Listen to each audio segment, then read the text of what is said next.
বাজারের দিকে যাচ্ছিলেন, ওনার নাকে একটি গন্ধ আসে। তারপর উনি আত্মীয় স্বজন বা নিজ বাড়ির বা এলাকার যারা আছেন তাদেরকে ডাকাডাকি করে দেখেন যে লাশ। তারপর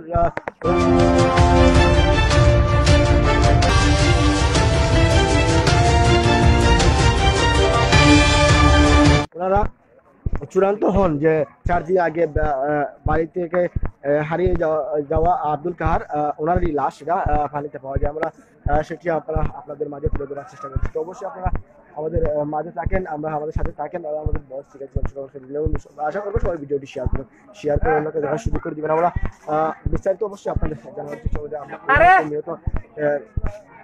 নিহত আব্দুল কাহারের বাড়ি থেকে আমরা আপনাদের সাথে যুক্ত হচ্ছি। দেখতে পাচ্ছি এখানে দক্ষিণ কুরমা তথা বিভিন্ন ইউনিয়নের গ্রামের আশেপাশে 3টি ইউনিয়ন, দক্ষিণ কুরমা, উত্তর কুরমা এবং বিভিন্ন আপনাদের মাঝে তুলে সরাসরি চেষ্টা করতেছি। অবশ্যই আপনাদের মাঝে থাকেন, কোথা থেকে দেখছেন, আমাদের বয়স দেখছেন, আমাদের সাথে যুক্ত হচ্ছেন। থানা ইনফরমেশন আমরা করছি, আমি নিজে করছি, করার পরে আমরা ফেসবুকে থানা করেছি। এই যে রাহিম ভাই লোক আলাপ হচ্ছে আমার যে আপনারা 2-4 দিন খুঁজুন, হয়তো আত্মীয় স্বজনের বাড়িতে দিতে পারি। আপনারা কি আত্মীয় স্বজনের বাড়িতে খোঁজ খবর নিয়েছিলেন? আমরা সব জায়গাতে খোঁজ খবর নিয়েছি, বা ফেসবুকেও আমরা ফটো দিয়া প্রত্যেকটা মানুষ আমরা চ্যানেলও আমরা মনে করছি যে হয়তো গেছেন কোনো ভাই 10 দিন আইবা, কারণ বর্তমানে তো কুরবানির হয়তো আত্মীয় স্বজন আছে, জানা মতো গেছেন যে গরুর মাংস টাংস লইয়া আইবা। আমরা আচ্ছা, পানিতে লাস্ট মিললো, এই বিষয়টা আসলে খটকা লাগে না?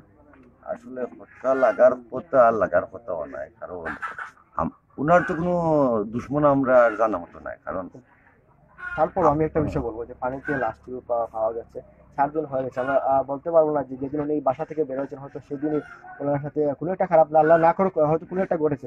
ওনার লাশটুকু আমরা যতটুকু দেখেছি যে একদিনের লাশ পানিতে থাকা এরকম হয় না বর্তমান এই যে অবস্থা, কারণ এই 60 দিনে আপনার 8 দিনে 8 দিন হয়, 8 দিনে 8টা দিন যদি একটা লাশ পাঠিয়ে দিত স্বাভাবিক অবস্থা হইব। আর এই যে অবস্থায় আমরা পাইছি, আসলে আমরা এলাকার যারা মাথাইলে ভাইবা তার লোকে মনে হয় না কেউ কোনোদিন ঝগড়া করছে, একবারে সরল সোজা মানুষ, খুব ভালো মানুষ। তো সন্দেহ করার কোনো কারণ নাই যে আমরা জাফ জুফ চুকাইতাম, এগুলা সন্দেহের কোনো কারণ নাই। তো ওই হিসেবে আমরা আত্মীয় স্বজন। ধন্যবাদ আপনাকে। 4 দিন আগে নিখোঁজ হয়েছিলেন আব্দুল কাহার, বাসা থেকে বলেছিলেন যে বাজারের হাটের দিকে যাবেন, কিন্তু তার আর বাড়ি ফেরা হয়নি। আজ সকাল আনুমানিক 9টার দিকে ওনার ঠিক বাড়ির পাশেই ওনার লাশ মিলে পানিতে। আমরা সেখান থেকে আপনাদের মাঝে সরাসরি যুক্ত হচ্ছি। উনি আমার ছোট ভাই, বিগত বৃহস্পতিবার অনুমান 4টার দিকে উনি বাজারের উদ্দেশ্যে বেরিয়ে পড়ছিলেন, আমরা জানছিলাম। ওনার পরিবার আমাদেরকে নিশ্চিত করেছিলেন। আমরা ফেসবুক, আত্মীয় স্বজন অনেকের সাথে যোগাযোগ করেছি, আমরা কোনো জায়গায় খুঁজে পাইনি। যেহেতু ঈদের মৌসুম ছিল, গত রাতে উনি সাতক থানার তদন্ত ওসি, ওনার সাথে আমি সাক্ষাৎ করেছিলাম। ওনার নির্দেশনা অনুযায়ী উনি বলছিলেন, উনি যেহেতু একজন দরিদ্র লোক, কৃষিকাজ করেন, উনি তো অত দূরে যাওয়ার প্রয়োজন নাই, কোনো শত্রু নাই, আশপাশ এলাকা খুঁজে দুবাই এবং মেডিকেল আশপাশ এলাকা খুঁজে পেতেই পারেন।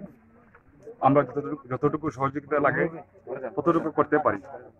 সম্মানিত এলাকাবাসী, দেশ বিদেশ থেকে যারা লাইভ দেখছেন, আসলে উনি আমার চাচাতো ভাই, ওনার 4 মেয়ে, ছেলে সন্তান নাই, ওনার ছেলে নাই। কৃষিকাজ করে অন্যের কাজ কর্ম করে চলছে। ওনার মাগফিরাত কামনা করছি। পাশাপাশি ওনার পরিবারের সদস্যদের প্রতি আমি সবার কাছে সহযোগিতা কামনা করলাম, যেহেতু একমাত্র আয়ের উৎস উনি ছিলেন। ওনার আর বিকল্প কোনো পরিবার সদস্য আয় করার মতো কোনো অবস্থা নাই। 3 মেয়ে বিবাহিত, একটা মেয়ে ঘরে আছে, ওনার স্ত্রী অসুস্থ। এটি আসলে এই পানি এখানে হাঁটুর উপরে হবে সামান্য পানি। তারপর এখানে লাশটি মিলেছে, ওনারা দেখে তারপর আইন শৃঙ্খলা বাহিনী ওনাদের সাথে যোগাযোগ করে আইন শৃঙ্খলা বাহিনী এই মুহূর্তে কিন্তু তার নিজ বাড়িতে এবং লাশটি দেখছেন এই পানি থেকে উঠিয়ে আমরা সেটি আপনাদের মাঝে তুলে ধরেছি।